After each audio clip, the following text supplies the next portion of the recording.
shake, Stafford style. Yeah,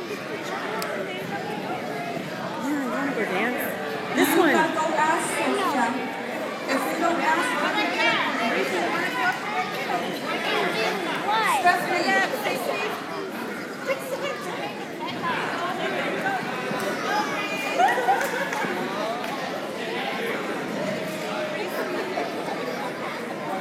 So these are the girls from our elementary school at Stafford. We are on 92nd and Alaska in the Tacoma School District.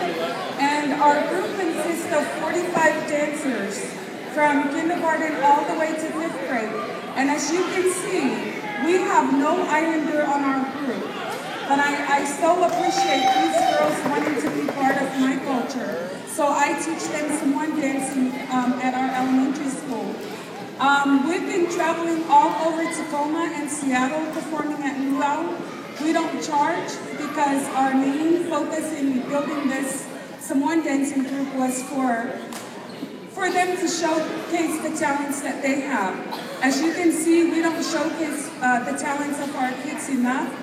So that's the main purpose why we start the group, was for them to know that they can feel good about themselves and know that they can dance. So girls, we are going to do the same song again. My friend is up there. Which one's your friend? The one with the Hello Kitty shirt. Okay, if you guys do not go and find your partners, you don't have a partner. Raise your hand if you